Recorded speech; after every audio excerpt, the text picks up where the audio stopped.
I am so grateful to you. It is wonderful to be back in Brooklyn, here in this beautiful building.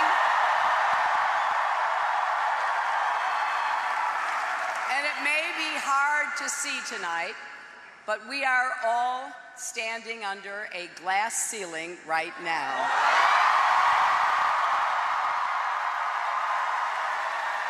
But don't worry, we're not smashing this one. Thanks to you, we've reached a milestone. The first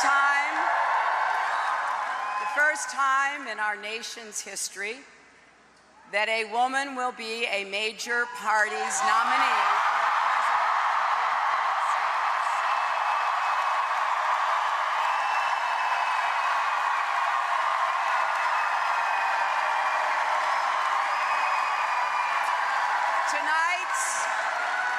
Tonight's victory is not about one person. It belongs to generations of women and men who struggled and sacrificed and made this moment possible. In our country, it started right here in New York, a place called Seneca Falls in 1848, when a small but determined group of women and men came together with the idea that women deserved equal rights, and they set it forth in something called the Declaration of Sentiments, and it was the first time in human history that that kind of declaration occurred. So we all owe so much to those who came before, and tonight belongs to all of you.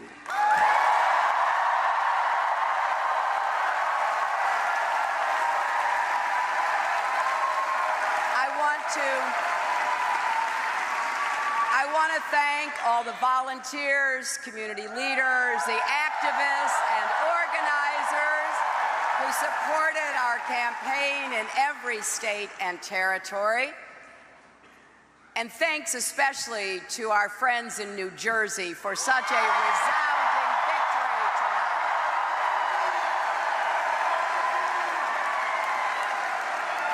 Thanks for talking to your neighbors, for making contributions.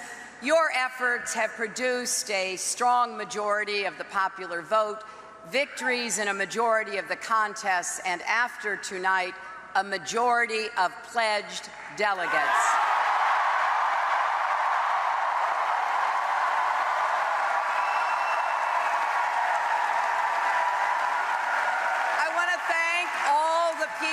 Across our country who have taken the time to talk with me.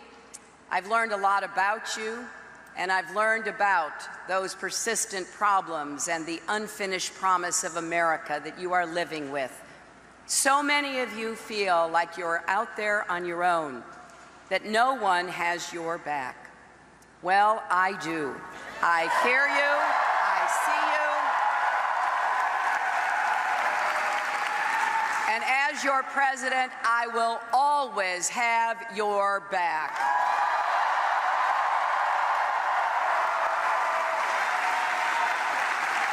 I want to congratulate Senator Sanders for the extraordinary campaign he has run.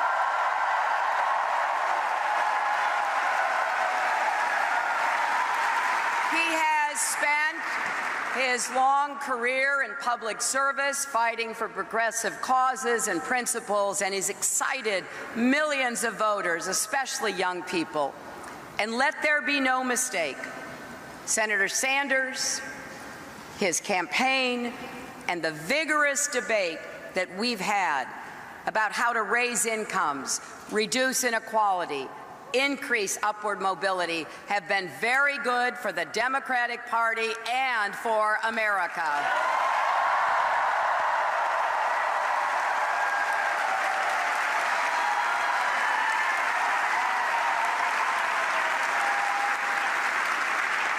This has been a hard-fought, deeply felt campaign. But whether you supported me or Senator Sanders or one of the Republicans. We all need to keep working toward a better, fairer, stronger America. Now, I know it never feels good to put your heart into a cause or a candidate you believe in and to come up short. I know that feeling well. But as we look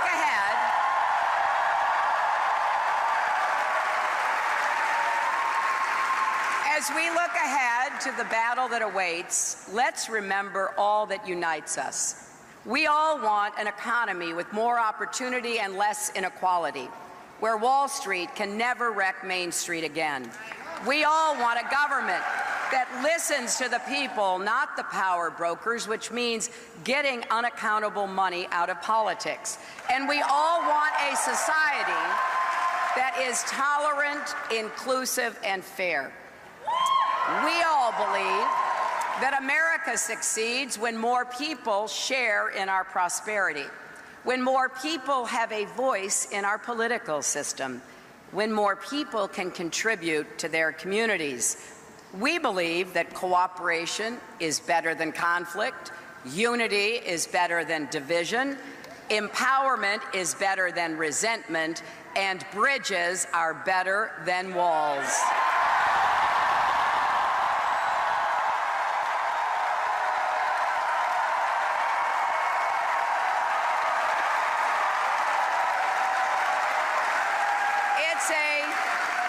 It's a simple but powerful idea.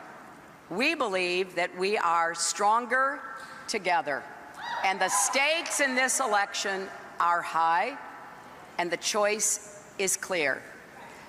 Donald Trump is temperamentally unfit to be president and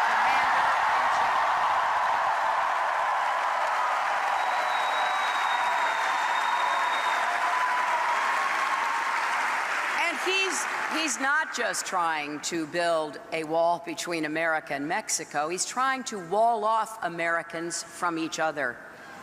When he says, "Let's make America great again," that is code for, let's take America backwards.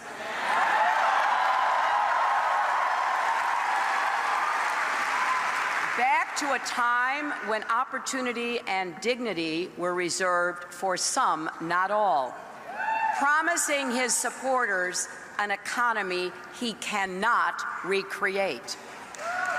However, we want to write the next chapter in American greatness with a 21st century prosperity that lifts everyone who's been left out and left behind, including those who may not vote for us, but who deserve their chance to make a new beginning.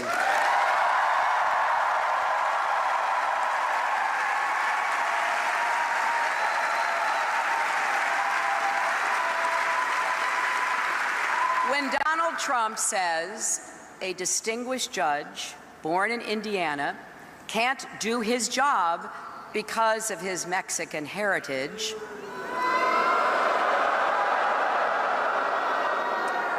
or he mocks a reporter with disabilities, or calls women pigs, it goes against everything we stand for, because we want an America where everyone is treated with respect and where their work is valued.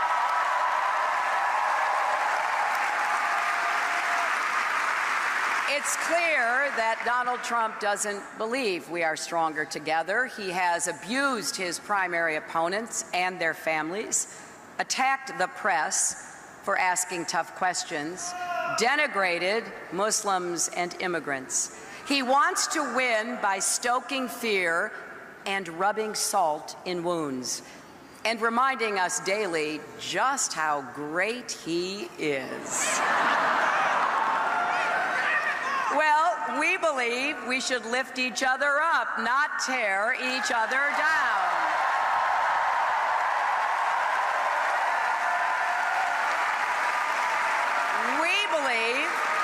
We We believe we need to give Americans a raise, not complain that hardworking people's wages are too high. We believe we need to help young people struggling with student debt, not pile more on our national debt with giveaways to the super wealthy. We believe we need to make America the clean energy superpower of the 21st century.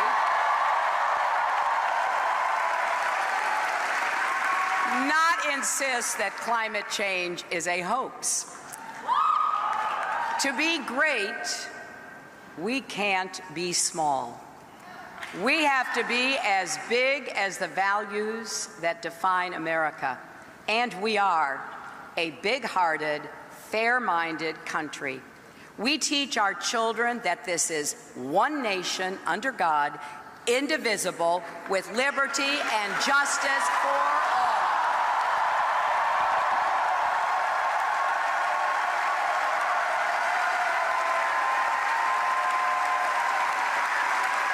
Not just for people who look a certain way, or worship a certain way, or love a certain way. For all, indivisible. This election is not, however, about the same old fights between Democrats and Republicans. This election is different. It really is about who we are as a nation. It's about millions of Americans coming together to say, we are better than this. We won't let this happen in America.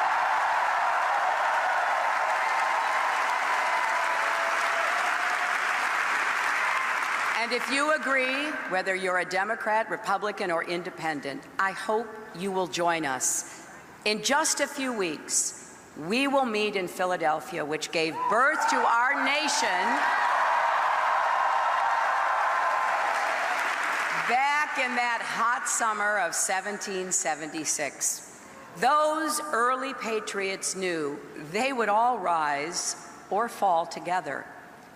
Well, today that's more true than ever. Our campaign will take this message to every corner of our country. We're stronger when our economy works for everyone, not just those at the top, with good-paying jobs and good schools in every zip code, and a real commitment to all families and all regions of our nation.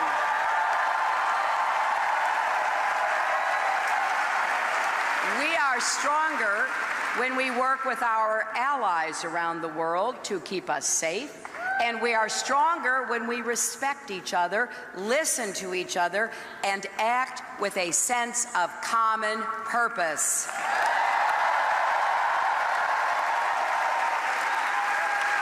We're stronger when every family and every community knows they're not on their own, because we are in this together. It really does take a village to raise a child.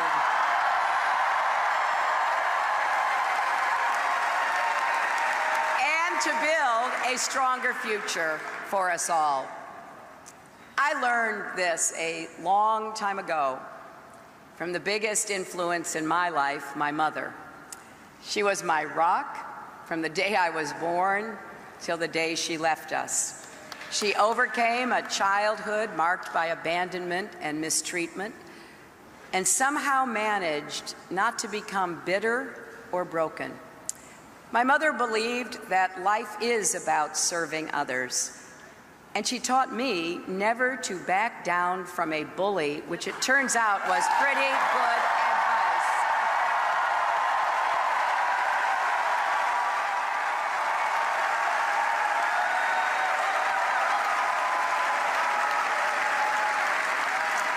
This past Saturday would have been her 97th birthday, because she was born on June 4th, 1919, and some of you may know the significance of that date.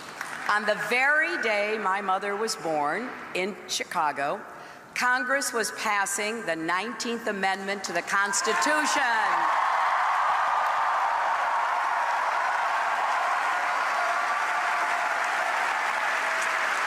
That amendment finally gave women the right to vote. And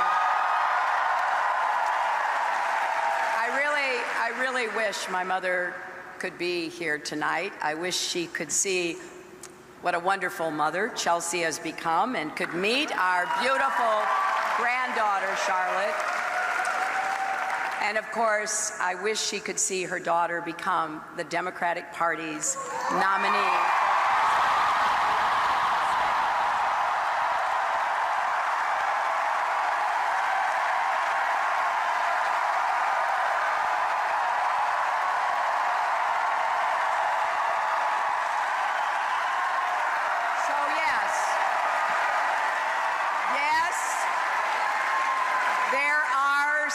Ceilings to break for women and men, for all of us, but don't let anyone tell you that great things can't happen in America. Barriers can come down. Justice and equality can win. Our history has moved in that direction, slowly at times, but unmistakably, thanks to generations of Americans who refuse to give up or back down. Now you are writing a new chapter of that story. This campaign is about making sure there are no ceilings, no limits on any of us, and this is our moment to come together. So please join our campaign, volunteer, go to HillaryClinton.com, contribute what you can. Text JOIN, J-O-I-N, to 47246. Help us organize in all 50 states.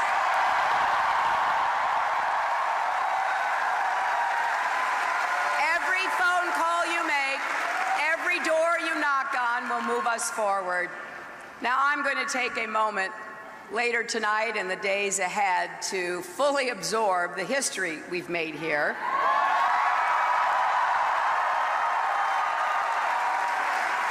But what I care about most is the history our country has yet to write.